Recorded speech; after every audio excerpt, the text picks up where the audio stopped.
بیت محمد بلندر صلوات۔ مومنین حضرات، یہ تھے ذاکر اہل بیت جناب علی لیاقت تھائم اپنے مخصوص انداز میں ذکر محمد و اہل بیت محمد بیان فرما رہے تھے۔ اب آپ کے سامنے حجت الاسلام والمسلمین، داعی اتحاد بین المسلمین علامہ سید حسن رضا نقوی صاحب اپنے مخصوص انداز میں ذکر محمد و اہل بیت محمد بیان فرمائیں گے، اور ان کے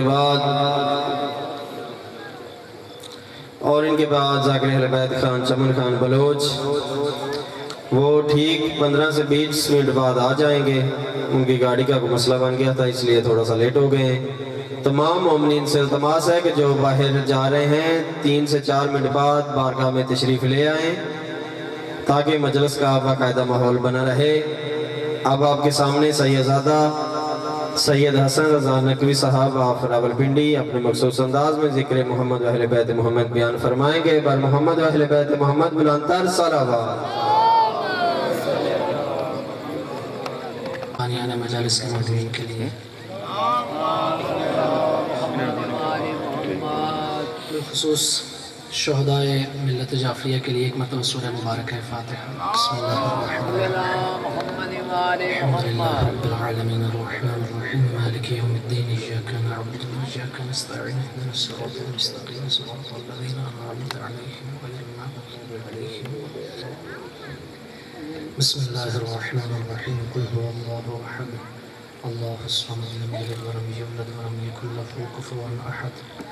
آمین۔ سب احباب کے اللہم ارزقنا فی الدنیا زیارت الحسین وفی الآخرت شفاعت الحسین واکتبنا من زوار الحسین واجعلنا من الباکین فی مجلس عزاء الحسین واحشرنا یوم القیامت تحت لواء الحسین وادخلنا الجنة من باب الحسین اللہم عجل لولیک الفرج بحق الحسین۔ ایک مرتبہ درود بھیجے گا محمد و آل محمد۔ بانیان مجالس کی اپنی اور تمام مؤمنین کی شرع حوائج کی برابری کے لیے بھی ایک مرتبہ درود بھیجیے گا۔ اللہ جتنے مومنین و مومنات بیمار ہیں پوری دنیا میں جہاں کہیں بھی پریشان حال ہیں، ان کی شفا یابی کے لیے، پریشانیوں کی دوری کے لیے ایک مرتبہ درود بھیجیے گا۔ اللہ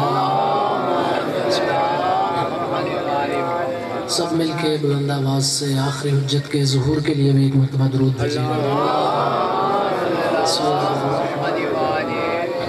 اعوذ باللہ السمیع العلیم من الشیطان اللعین الرجیم، بسم اللہ الرحمن الرحیم، الحمدللہ الذی دل علی ذاتہ بذاتہ وتنزہ عن مجانست مخلوقاتہ وجل عن ملائمت کیفیات الذي قرب من خطرات الظنون وبعد عن لحظات العيون، ثم الصلاة والسلام على سيدنا الممجد بشيرنا المسدد نذيرنا المؤيد المصطفى الأمجد المحمود الأحمد أبي القاسم محمد وعلى عترته الطيبين الطاهرين المعصومين المنتخبين المنتجبين الميامين الذين أذهب الله عنهم الرجس وطهرهم تطهيرا۔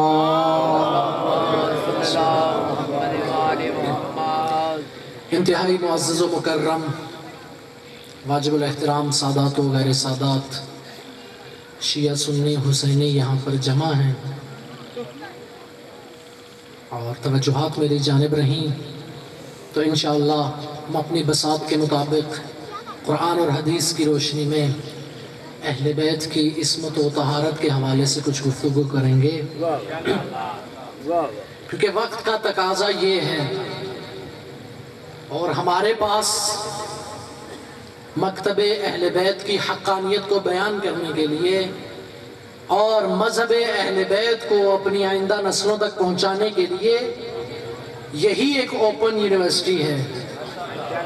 یہ مجلس حسین ایک اوپن یونیورسٹی ہے، ایک درسگاہ ہے، ایک مدرسہ ہے، ایک مکتب ہے کہ جس کے دروازے محرم کا چاند نکلنے سے ہی کھل جاتے ہیں اور یہاں آنے کے لیے کسی عمر کی قید نہیں، کسی رنگ و نسل کی قید نہیں، کسی ذات کی قید نہیں، کسی مسلک و مذہب کی قید نہیں۔ یہ وہ درسگاہ ہے، یہاں ایک ہی کلاس میں 90 سال کا بوڑھا بھی بیٹھتا ہے اور 10 سال کا بچہ بھی بیٹھتا ہے۔ یہ وہ درسگاہ ہے جہاں ایک ہی صف میں شیعہ بھی بیٹھتا ہے اور سنی بھی بیٹھتا ہے۔ یہاں آنے کی کوئی شرط نہیں ہے، کوئی شیعہ ہو یا سنی، کوئی میرا دیوبندی بھائی ہو یا اہل حدیث، حتیٰ کوئی مسلمان ہو یا نہ ہو، یہاں آنے کی ایک شرط ضرور ہے کہ انسان غیرت مند ضرور ہو، کیونکہ حسینی درسگاہ ہے اور حسینی قافلہ ہے، اور جس شخص کے پاس غیرت اور حمیت کی دولت نہ ہو وہ یزید کے کاروان کو چھوڑ نہیں سکتا، حسین کے قافلے سے مل نہیں سکتا۔ لہٰذا وقت کا تقاضا یہ ہے، آپ دیکھتے ہیں کہ آئے روز جو 4 دن کسی مدرسے میں رہتا ہے، جو 4 دن کچھ کتابوں کو پڑھ لیتا ہے، وہ اہل بیت کی عصمت و طہارت پر زبان درازی شروع کر دیتا ہے۔ چونکہ امت قرآن سے دور ہے، اگر قرآن کا درست مطالعہ کیا ہوتا، اگر قرآن کو حفظ کرنے کے ساتھ ساتھ اس کی تفسیر اور توضیح کو پڑھا ہوتا تو پتہ چلتا کہ اہل بیت کون ہیں۔ اہل بیت عصمت و طہارت کا اہل بیت سے کیا رابطہ ہے، صداقت اور نجابت کا اہل بیت سے کیا رابطہ ہے۔ ایک مرتبہ امیر شام مدینہ میں آئے اور مسجد نبوی میں جب داخل ہوا تو حضرت ابن عباس، جنہیں حبر الامہ کہا گیا، حبر کہتے ہیں عربی میں سیاہی کو، روشنائی کو، حبر الامہ کہ جس نے امت کے لیے سب سے زیادہ لکھا، وہ مسجد نبوی میں قرآن کی تلاوت کر رہے تھے۔ امیر شام نے نام سے پکارا، ابن عباس تمہیں معلوم ہے کہ میں نے ایک نیا حکم صادر کیا ہے۔ حضرت ابن عباس نے کہا کہ اے امیر تم نے کیا حکم صادر کیا ہے؟ کہنے لگا میں نے یہ حکم صادر کیا ہے کہ آج کے بعد کوئی بھی علی کے فضائل کو بیان نہیں کر سکتا، آج کے بعد کوئی بھی علی کے فضائل کو بیان نہیں کر سکتا۔ حضرت ابن عباس نے کہا کہ اچھا تو پھر کیا آج کے بعد مملکت اسلامیہ میں قرآن کی تلاوت نہیں ہوا کرے گی؟ توجہات ہے میری جانب۔ ابن عباس نے سوال کیا کیا آج کے بعد قرآن کی تلاوت نہیں ہوا کرے گی؟ کہنے لگا نہیں، قرآن کی تلاوت پہ پابندی نہیں ہے، علی کے فضائل پہ پابندی ہے۔ ابن عباس نے، جس نے تفسیر کا درس علی ابن ابی طالب سے پڑھا تھا، مڑ کے جواب دیا امیر عجیب باتیں کرتے ہو، قرآن کے پڑھنے کی اجازت ہے تو قرآن تو بھرا پڑا ہے علی کے فضائل سے۔ قرآن پڑھنا ہے اور علی کے فضائل بیان نہیں کرنے، قرآن تو بھرا پڑا ہے علی کے فضائل سے۔ کہنے لگا ہاں قرآن پڑھنا ضرور ہے لیکن قرآن کی تفسیر کی اجازت نہیں ہے۔ ہاں اگر تفسیر بیان ہوگی تو پھر پتہ چلے گا کہ آیت تطہیر کن کے لیے اتری، پھر پتہ چلے گا کہ آئے مباہلہ کن کے لیے اتری، پھر پتہ چلے گا کہ آئے بلغ کس کے لیے اتری۔ جب کوئی تفسیر بیان نہیں کرے گا، جب کوئی قرآن کو کھولے گا نہیں، تو کسی کو کیا پتا کہ یہ کون ہے جس کے لیے قرآن کہہ رہا ہے کہ رسول کی رسالت کے 2 گواہ ہیں، ایک خدا ہے ومن عنده علم الکتاب، دوسرا وہ ہے جس کے پاس پوری کی پوری کتاب کا علم ہے۔ شیعہ سنی علماء نے لکھا، حضرت ابن عباس کا بیان ہے کہ 300 سے زائد آیات وہ ہیں قرآن کی جو آپ کے اور میرے مولا امیر المؤمنین کی شان میں اتری ہیں، لیکن اس سے پڑھ کے بعض علماء نے یوں کہا کہ نہیں، قرآن میں جہاں کہیں بھی ایمان والوں کا ذکر ہے وہاں پر ان ایمان والوں کا سردار علی ابن ابی طالب ہے، ان کا امیر علی ابن ابی طالب ہے۔ یعنی خلاصہ کروں تو قرآن یا علی اور علی والوں کا قصیدہ پڑھتا ہوا نظر آتا ہے یا علی کے دشمنوں پہ لعنت کرتا ہوا نظر آتا ہے۔ نعرہ تکبیر، نعرہ رسالت، قرآن وہ کتاب ہے